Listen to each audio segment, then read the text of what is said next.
Little Women by Louisa May Alcott. Chapter 21. Laurie Makes Mischief, and Joe Makes Peace. Joe's face was a study next day, for the secret rather weighed upon her, and she found it hard not to look mysterious and important. Meg observed it, but did not trouble herself to make inquiries, for she had learned that the best way to manage Joe was by the law of contraries, so she felt sure of being told everything if she did not ask.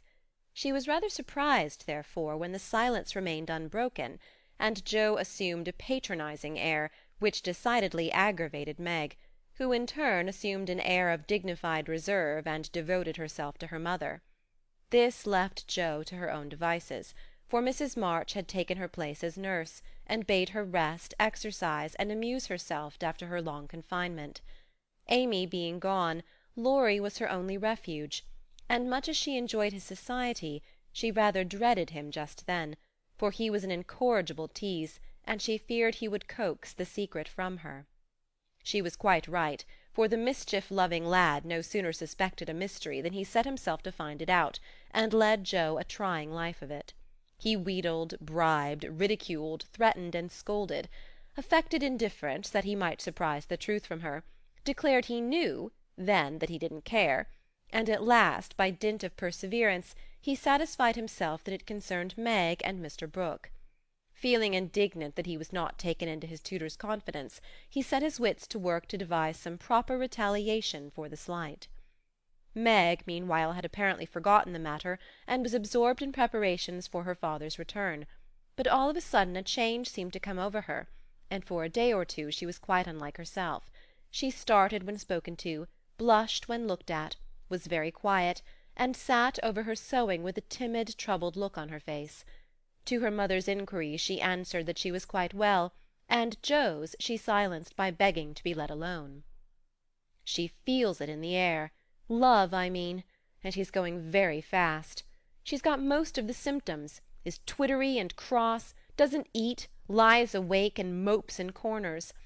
I caught her singing that song he gave her, and once she said John, as you do, and then turned red as a poppy. Whatever shall we do?" said Joe, looking ready for any measures, however violent. "Nothing but wait. Let her alone, be kind and patient, and father's coming will settle everything," replied her mother. "Here's a note to you, Meg, all sealed up. How odd! Teddy never seals mine," said Joe next day, as she distributed the contents of the little post-office. Mrs. March and Joe were deep in their own affairs, when a sound from Meg made them look up to see her staring at her note with a frightened face. "My child, what is it?" cried her mother, running to her while Joe tried to take the paper which had done the mischief. "It's all a mistake. He didn't send it. Oh, Joe, how could you do it?" And Meg hid her face in her hands, crying as if her heart were quite broken. "Me? I've done nothing. What's she talking about?" cried Joe, bewildered. Meg's mild eyes kindled with anger as she pulled a crumpled note from her pocket and threw it at Joe, saying reproachfully, "You wrote it, and that bad boy helped you. How could you be so rude, so mean and cruel to us both?" Joe hardly heard her, for she and her mother were reading the note, which was written in a peculiar hand. My dearest Margaret, I can no longer restrain my passion, and must know my fate before I return. I dare not tell your parents yet, but I think they would consent if they knew that we adored one another. Mr. Lawrence will help me to some good place, and then, my sweet girl, you will make me happy. I implore you to say nothing to your family yet, but to send one word of hope through Laurie to your devoted John." Oh, the little villain! That's the way he meant to pay me for keeping my word to mother. I'll give him a hearty scolding and bring him over to beg pardon, cried Joe, burning to execute immediate justice, but her mother held her back, saying with a look she seldom wore, "Stop, Joe. You must clear yourself first. You have played so many pranks that I am afraid you have had a hand in this." "On my word, mother, I haven't. I never saw that note before, and don't know anything about it as true as I live," said Joe, so earnestly that they believed her. "If I had taken part in it, I'd have done it better than this, and have written a sensible note. I should think you'd have known Mr. Brooke wouldn't write such stuff as that, she said, scornfully tossing down the paper. It's like his writing, faltered Meg, comparing it with the note in her hand. Oh, Meg, you didn't answer it, cried Mrs. March quickly. Yes, I did. And Meg hid her face again, overcome with shame. Here's a scrape. Do let me bring that wicked boy over to explain and be lectured. I can't rest till I get hold of him. And Joe made for the door again. Hush, let me handle this, for it is worse than I thought. Margaret, tell me the whole story, commanded Mrs. March, sitting down by Meg, yet keeping hold of Joe, lest she should fly off. I received the first letter from Laurie, who didn't look as if he knew anything about it, began Meg without looking up. I was worried at first and meant to tell you. Then I remembered how you liked Mr. Brooke, so I thought you wouldn't mind if I kept my little secret for a few days. I'm so silly that I like to think no one knew, and while I was deciding what to say, I felt like the girls in books who have such things to do. Forgive me, Mother. I'm paid for my silliness now. I never can look him in the face again. What did you say to him? asked Mrs. March. I only said I was too young to do anything about it yet, that I didn't wish to have secrets from you, and he must speak to Father.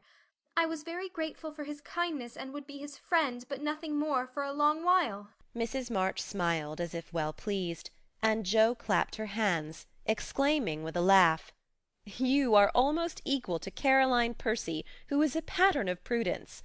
Tell on, Meg, what did he say to that? He writes in a very different way entirely, telling me that he never sent any love letter at all, and is very sorry that my roguish sister Jo should take liberties with our names. It's very kind and respectful, but think how dreadful for me. Meg leaned against her mother, looking the image of despair, and Jo tramped about the room, calling Laurie names. All of a sudden she stopped, caught up the 2 notes, and after looking at them closely, said decidedly, I don't believe Brooke ever saw either of these letters. Teddy wrote both, and keeps yours to crow over me with because I wouldn't tell him my secret. Don't have any secrets, Jo. Tell it to Mother and keep out of trouble, as I should have done, said Meg warningly. Bless you, child, Mother told me. That will do, Jo. I'll comfort Meg while you go and get Laurie. I shall sift the matter to the bottom, and put a stop to such pranks at once. Away ran Jo, and Mrs. March gently told Meg Mr. Brooke's real feelings. Now, dear, what are your own? Do you love him enough to wait till he can make a home for you, or will you keep yourself quite free for the present? I've been so scared and worried. I don't want to have anything to do with lovers for a long while, perhaps never, answered Meg petulantly. If John doesn't know anything about this nonsense, don't tell him, and make Jo and Laurie hold their tongues. I won't be deceived and plagued and made a fool of. It's a shame. Seeing Meg's usually gentle temper was roused and her pride hurt by this mischievous joke, Mrs. March soothed her by promises of entire silence and great discretion for the future. The instant Laurie's step was heard in the hall, Meg fled into the study, and Mrs. March received the culprit alone. Jo had not told him why he was wanted, fearing he wouldn't come, but he knew the minute he saw Mrs. March's face, and stood twirling his hat with a guilty air, which convicted him at once. Jo was dismissed, but chose to march up and down the hall like a sentinel, having some fear that the prisoner might bolt. The sound of voices in the parlour rose and fell for half an hour, but what happened during that interview the girls never knew. When they were called in, Laurie was standing by their mother with such a penitent face that Jo forgave him on the spot, but did not think it wise to betray the fact. Meg received his humble apology, and was much comforted by the assurance that Brooke knew nothing of the joke. I'll never tell him till my dying day. Wild horses shan't drag it out of me, so you'll forgive me, Meg. And I'll do anything to show how out-and-out sorry I am, he added, looking very much ashamed of himself. I'll try. But it was a very ungentlemanly thing to do. I didn't think you could be so sly and malicious, Laurie, replied Meg, trying to hide her maidenly confusion under a gravely reproachful air. It was altogether abominable, and I don't deserve to be spoken to for a month. But you will, though, won't you? And Laurie folded his hands together with such an imploring gesture, as he spoke in his irresistibly persuasive tone, that it was impossible to frown upon him, in spite of his scandalous behaviour. Meg pardoned him, and Mrs. March's grave face relaxed, in spite of her efforts to keep sober, when she heard him declare that he would atone for his sins by all sorts of penances, and abase himself like a worm before the injured damsel. Jo stood aloof, meanwhile trying to harden her heart against him, and succeeding only in primming up her face into an expression of entire disapprobation. Laurie looked at her once or twice, but as she showed no sign of relenting, he felt injured, and turned his back on her till the others were done with him, when he made her a low bow and walked off without a word. As soon as he had gone, she wished she had been more forgiving, and when Meg and her mother went upstairs, she felt lonely and longed for Teddy. After resisting for some time, she yielded to the impulse, and armed with a book to return, went over to the big house. "Is Mr. Lawrence in?" asked Jo of a housemaid, who was coming downstairs. Yes, miss, but I don't believe he's seeable just yet. "Why not? Is he ill?" La, no, miss, but he's had a scene with Mr. Laurie, who is in one of his tantrums about something which vexes the old gentleman, so I doesn't go nigh him." "Where is Laurie?" "Shut up in his room, and he won't answer, though I've been a-tapping. I don't know what's to become of the dinner, for it's ready, and there's no one to eat it." "I'll go up and see what the matter is. I'm not afraid of either of them." Up went Jo, and knocked smartly on the door of Laurie's little study. "Stop that, or I'll open the door and make you!" called out the young gentleman in a threatening tone. Jo immediately knocked again. The door flew open, and in she bounced before Laurie could recover from his surprise. Seeing that he really was out of temper, Jo, who knew how to manage him, assumed a contrite expression, and going artistically down upon her knees, said meekly, "Please forgive me for being so cross. I came to make it up, and can't go away till I have," "Oh, it's all right. Get up and don't be a goose, Jo," was the cavalier reply to her petition. "Thank you, I will. Could I ask what's the matter? You don't look exactly easy in your mind."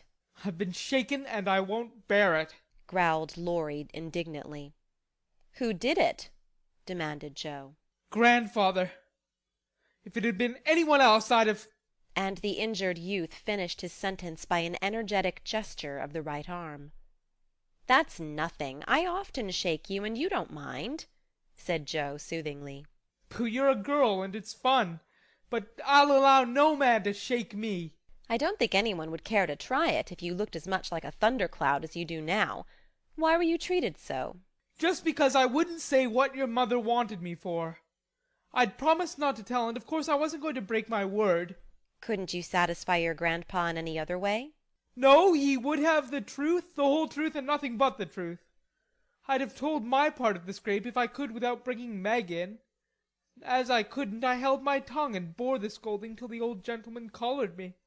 Then I bolted for fear I should forget myself." "It wasn't nice, but he's sorry, I know, so go down and make up. I'll help you." "Hanged if I do. I'm not going to be lectured and pummeled by everyone just for a bit of a frolic. I was sorry about Meg and begged pardon like a man, but I won't do it again when I wasn't in the wrong." "He didn't know that." "He ought to trust me and not act as if I was a baby. It's no use, Jo. He's got to learn that I'm able to take care of myself and don't need anyone's apron string to hold on by." "What pepper pots you are," sighed Jo. "How do you mean to settle this affair?" "Well, he ought to beg pardon and believe me when I say I can't tell him what the fuss is about." "Bless you, he won't do that." "I won't go down till he does." "Now, Teddy, be sensible. Let it pass, and I'll explain what I can. You can't stay here, so what's the use of being melodramatic?" "I don't intend to stay here long anyway. I'll slip off and take a journey somewhere, and when Grandpa misses me, he'll come round fast enough." "I dare say, but you ought not to go and worry him." "Don't preach.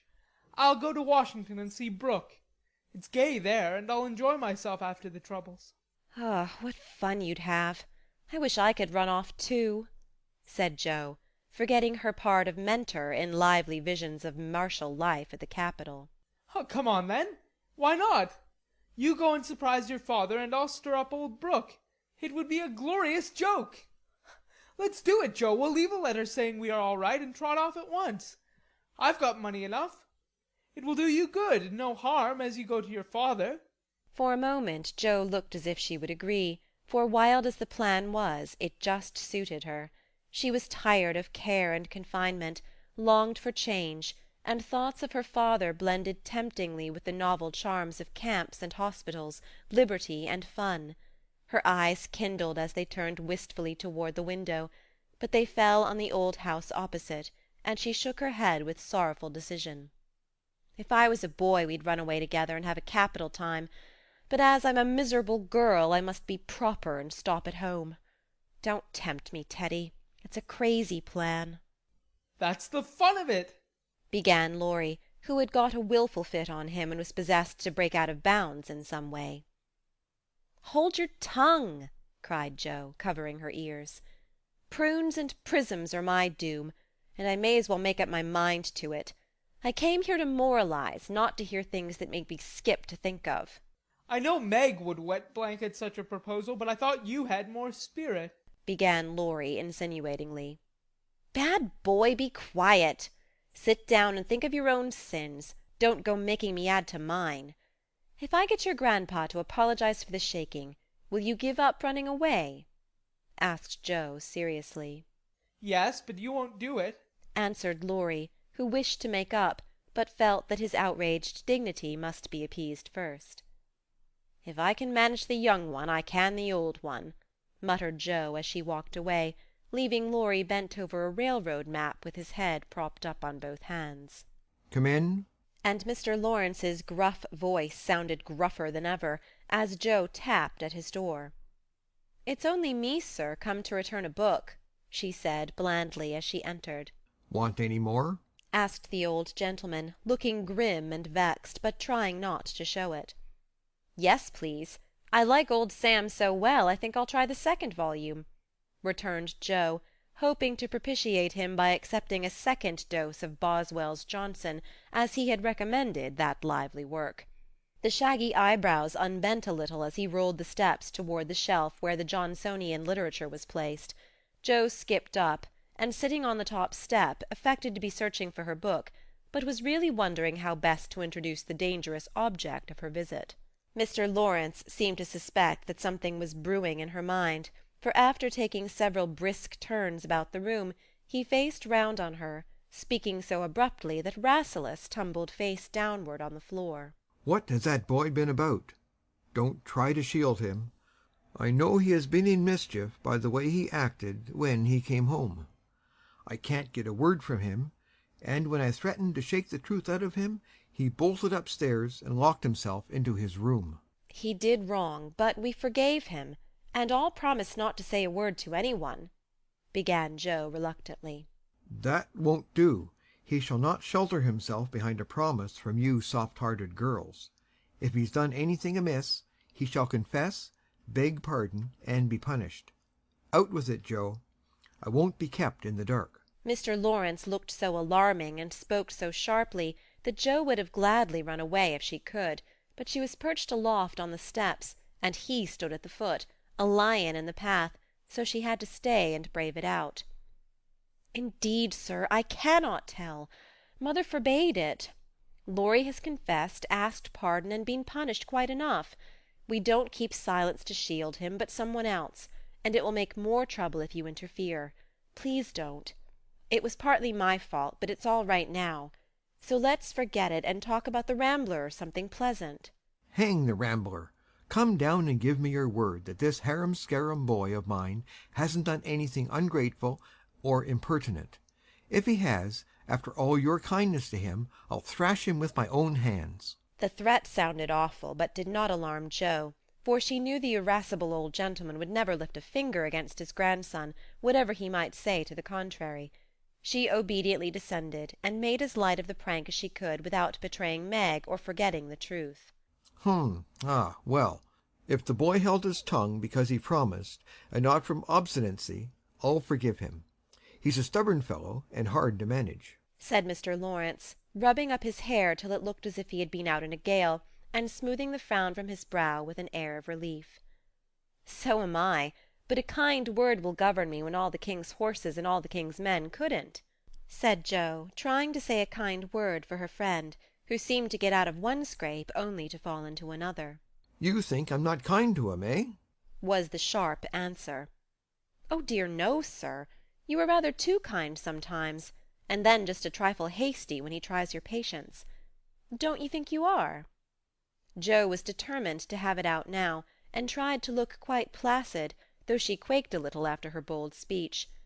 To her great relief and surprise, the old gentleman only threw his spectacles on to the table with a rattle, and exclaimed frankly, You're right, girl, I am. I love the boy, but he tries my patience past bearing, and I know how it will end, if we go on so. I'll tell you. He'll run away. Jo was sorry for that speech the minute it was made. She meant to warn him that Laurie would not bear much restraint, and hoped he would be more forbearing with the lad. Mr. Lawrence's ruddy face changed suddenly, and he sat down with a troubled glance at the picture of a handsome man which hung over his table. It was Laurie's father, who had run away in his youth and married against the imperious old man's will. Jo fancied he remembered and regretted the past, and she wished she had held her tongue.